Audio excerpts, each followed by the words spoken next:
बंटन और मोक्ष का विवेचन, शिव पूजा का उद्देश्य, लिंग आदि में शिव पूजन का विधान, भस्म के स्वरूप का निरूपण और महत्व, शिव एवं गुरु शब्द की व्युत्पत्ति तथा शिव के भस्म साधारण का रहस्य। ऋषि बोले, सर्वज्ञों में श्रेष्ठ सूर्य बंटन और मोक्ष का स्वरूप क्या है, यह हमें बताइए। सूर्य जी ने कहा, मैं ऋषियों में बंटन और मोक्ष का स्वरूप तथा मोक्ष के उपाय का वर्णन करूंगा। तुम लोग आदर पूर्वक सुनो। जो प्रकृति आदि 8 बंटनों से बंटा हुआ है वह जीव वृद्ध कहलाता है, और जो उन 8 बंटनों से छूटा हुआ है उसे मुक्त कहते हैं। प्रकृति आदि को वश में कर लेना मोक्ष कहलाता है। बंटन आगंतुक है और मोक्ष स्वतःसिद्ध है। वह जीव जब बंधन से मुक्त हो जाता है तब उसे मुक्ति जीव कहते हैं।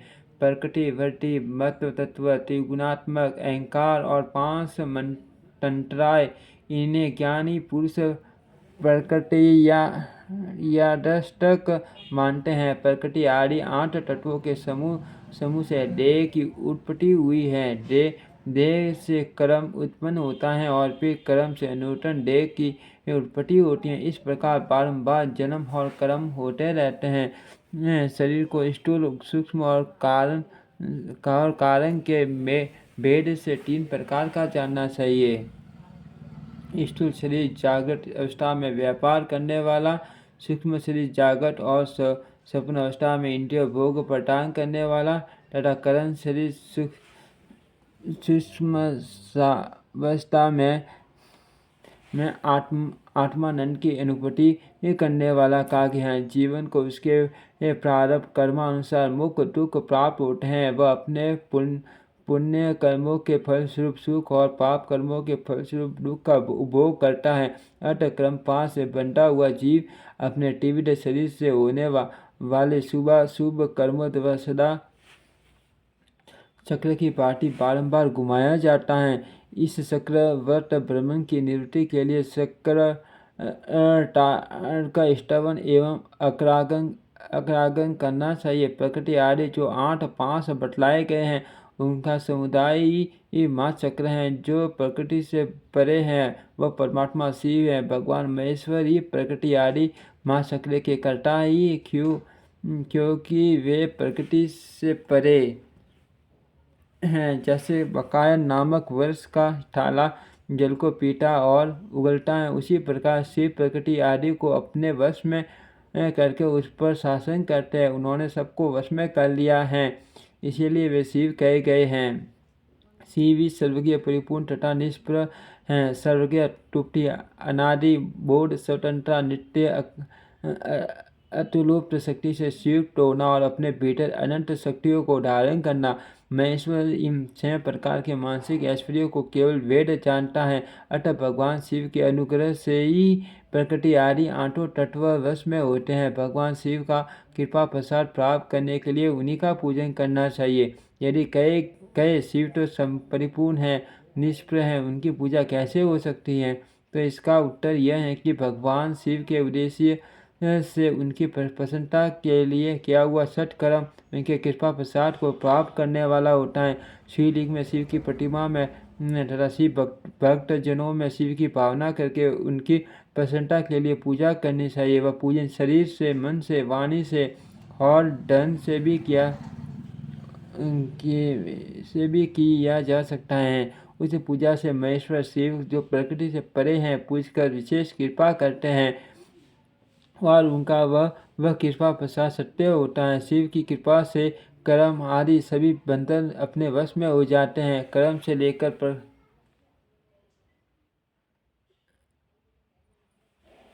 लेकर प्रकृति पर्यंत सब कुछ जब मैं वश में हो जाता है तब वह जीव मुक्त कहलाते हैं और सर्वात्मा राम रूप से विराजमान होता है। परमेश्वर शिव की कृपा से जब कर्म जनित शरीर अपने वश में हो जाता है तब भगवान शिव के लोक में निवास का सौभाग्य प्राप्त होता है।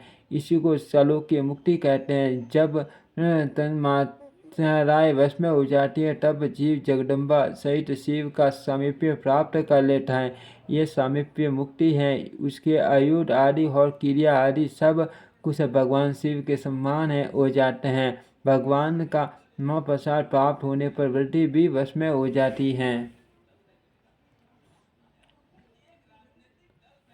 बुद्धि प्रकृति का कार्य है, उसका वश में होना षष्ठी मुक्ति एक आज्ञा है। पुण्य भगवान का मान अनुग्रह प्राप्त होने पर प्रकृति वश में हो जाएगी। उस समय भगवान शिव का मानसिक ऐश्वर्य बिना बिना बल के ही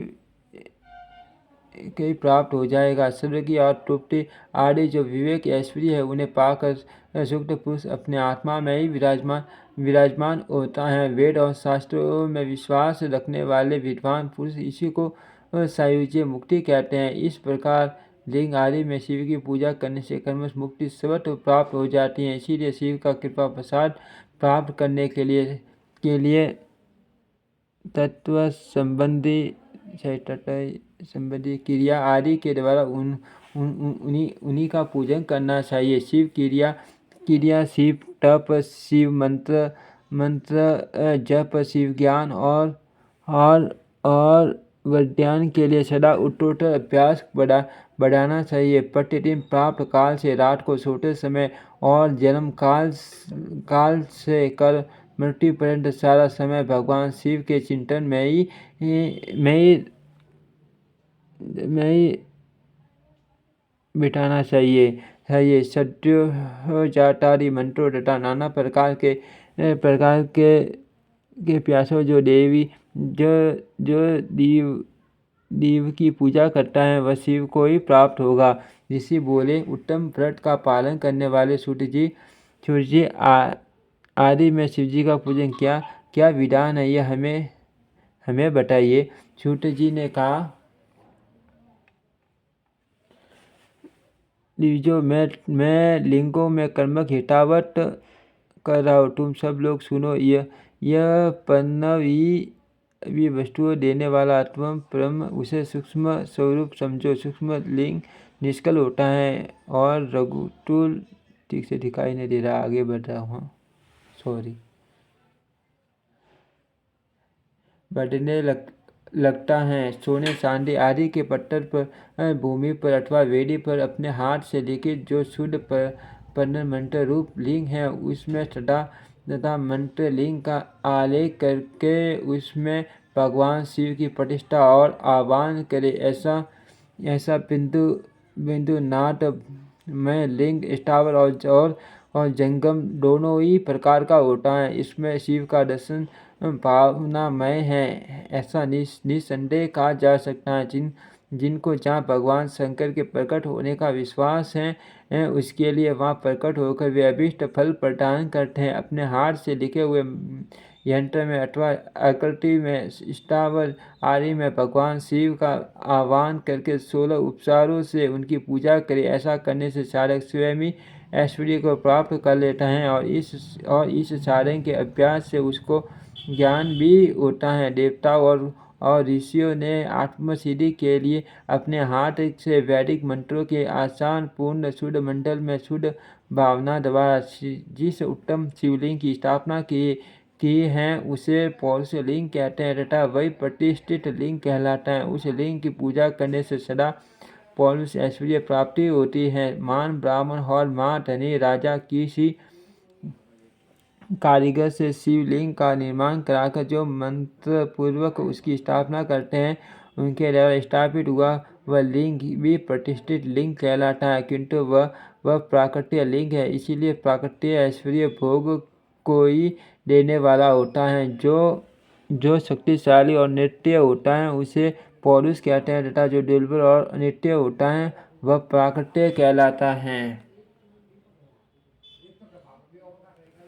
लिंग नाभि जीवा नाभप्रयाग और शिखा के क्रम से कटी हड्डियाँ और मस्तक तीनों स्थानों में जो शिव की भावना की गई, ठीक से दिखाई नहीं दे रहा, आगे बढ़ रहा हूँ, सॉरी।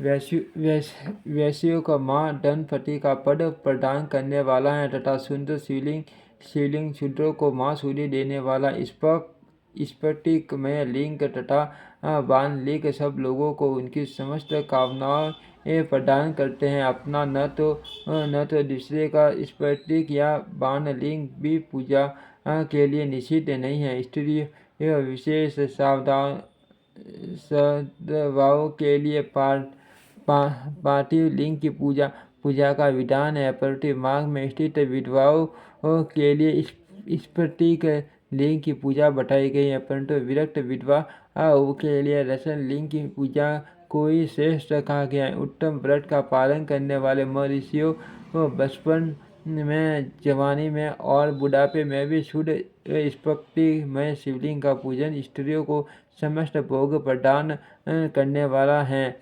ग्रहस्थ स्त्रियों के लिए पीठ पूजा भूतल पर संपूर्ण अभिष्टों को देने वाली है।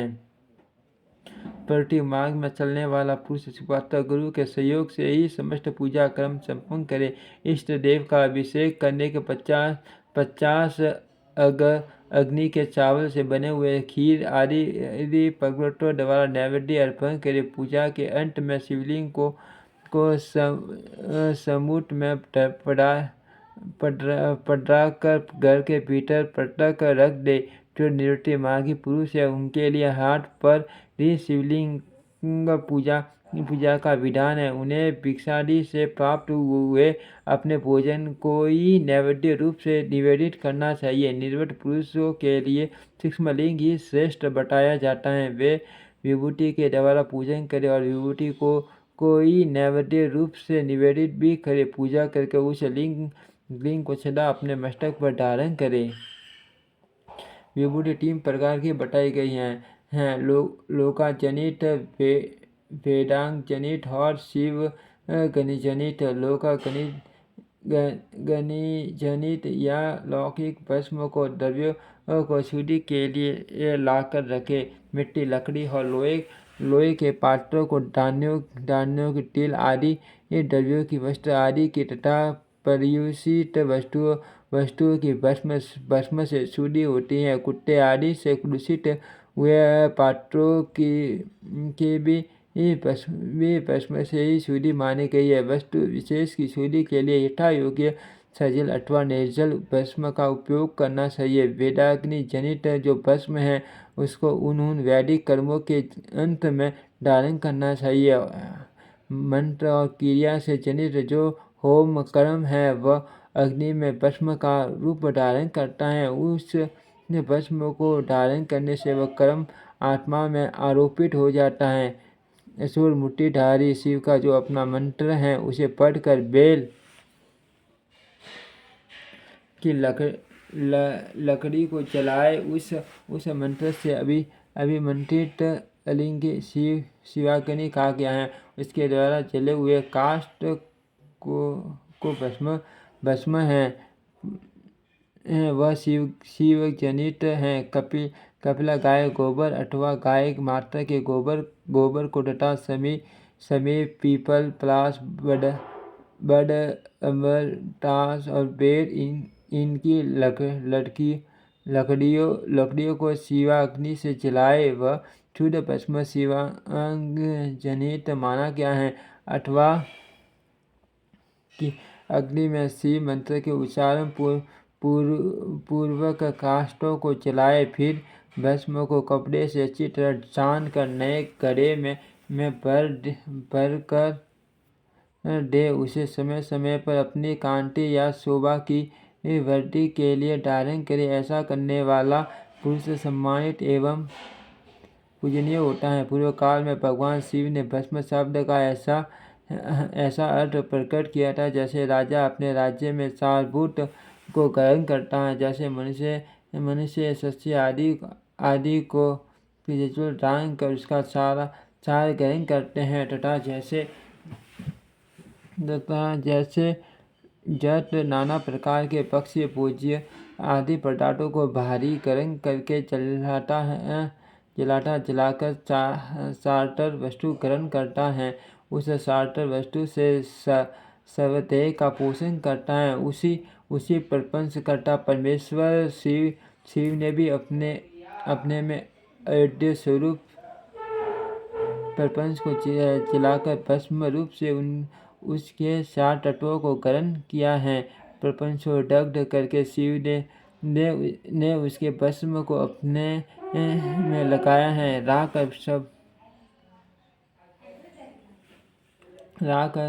का बबूट पोतने के बहाने जगत के सार को ग्रहण किया है। अपने शरीर में अपने लिए रत्न स्वरूप इस प्रकार स्थापित किया है। आकाश के 4 तत्व, वायु के 4 तत्व से मुक्त, अग्नि के 4 तत्व, हृदय 4 तत्व से कटी भाग और पृथ्वी के 4 तत्व से घुटनों को किया है। इसी तरह उनके सारे अंग विभिन्न वस्तुओं के रूप हैं। महेश्वर अपने ललाट में तिलक रूप से जो धारण किया है वह ब्रह्मा, विष्णु और रुद्र का 4 तत्व है।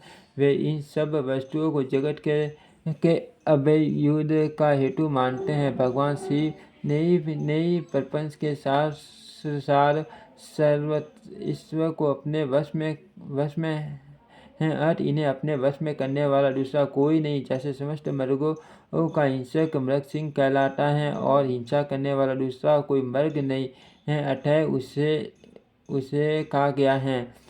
सकार का अर्थ है नित्य सुख एवं आनंद, अर्थ है पुरुष का, और वकार का अर्थ है अमृत स्वरूपा शक्ति, सबका सम्मिलित रूप भी शिव कहलाता है। अर्थ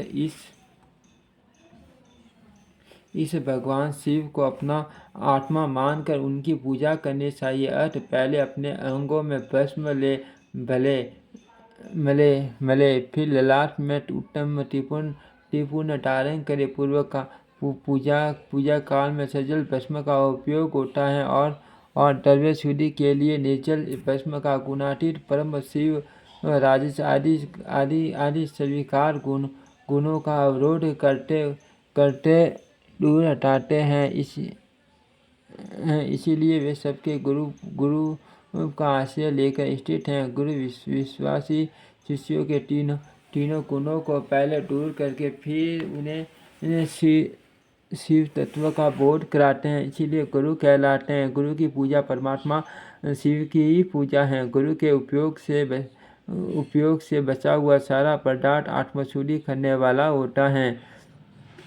गुरु की आज्ञा के बिना उपयोग में लाया हुआ सब कुछ वैसा ही है जैसे चोरी करके लाई हुई वस्तु का उपयोग करता है।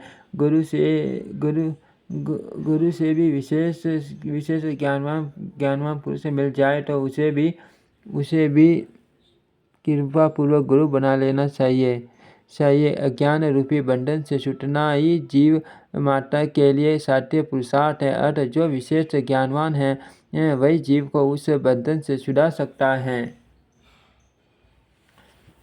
जन्म और मरण रूप द्वंद्वों को भगवान शिव की माया ने ही अर्पित किया है। जो इन दोनों को शिव की माया ही अर्पित कर देता है वह फिर शरीर के बंधन में नहीं पड़ता। जब तक शरीर रहता है तब तक जो क्रियाएं ही अधीन है वह जीव बुद्ध कहलाता है। स्थूल, सूक्ष्म और कारण तीनों शरीर को बढ़ाने कर लेने पर जीव का मोक्ष हो जाता है। ऐसा ज्ञानी पुरुषों का कपन माया चक्र से निर्माता भगवान शिव ही परम कारण है। वे अपनी माया के दिए हुए द्वंद्व का स्वयं ही परमार्जन करते हैं। अर्थ शिव के द्वारा कल्पित हुआ द्वंद्व उन्हीं को समर्पित कर देना चाहिए। जो शिव की पूजा में तत्पर हो वह मौन रहे, सत्य आदि गुणों से युक्त हो तथा क्रिया जब तक संज्ञान और ध्यान में एक का अनुष्ठान करता रहे। ऐश्वर्य, दिव्य शरीर की प्राप्ति, ज्ञान का उदय, अज्ञान का निवारण और भगवान शिव के समीप्य का लाभ ये कर्म से क्रिया आदि के फल है। निष्काम कर्म करने से अज्ञान का निवारण हो जाने के कारण शिव भक्त पुरुष उसके यथोक्त फल को पाता है। शिव भक्त पुरुष देश, काल, शरीर और धन के अनुसार यथा योग्य क्रिया आदि का अनुष्ठान करे। नयोपार्जित उत्तम धन से निर्वाह करते हुए विद्वान पुरुष शिव के स्थान में निवास करे। जीव हिंसा आदि से रहित और अत्यंत कलेश शून्य जीवन बिताते हुए ये पंचाक्षर मंत्र के जप से अभिमंत्रित अन्न और जल को सुख स्वरूप माना गया है। अथवा कहते हैं कि दरिद्र पुरुष के लिए भिक्षा से प्राप्त हुआ अन्न ज्ञान देने वाला होता है। शिव भक्त को भिक्षा का प्राप्त हो तो वह शिव भक्ति को बढ़ाता है। शिव योगी पुरुष भिक्षा को सचमुच के क्या लिखा कहते हैं, जिसे किसी भी उपाय से जहाँ कहीं भी भूतपल शुद्ध अन्न का भोजन करते हुए सदा मौन भाव से रहे और अपने साधन का रहस्य किसी पर प्रकट न करे। भक्तों के समक्ष शिव के महात्म्य को ही प्रकाशित करे। शिव मंत्र के रहस्यों को भगवान शिव ही जानते हैं, दूसरा नहीं। ओम शिव शक्ति नमः। ओम शिव शक्ति नमः। ओम शिव शक्ति नमः। ओम शिव शक्ति नमः। ओम शिव शक्ति नमः। ओम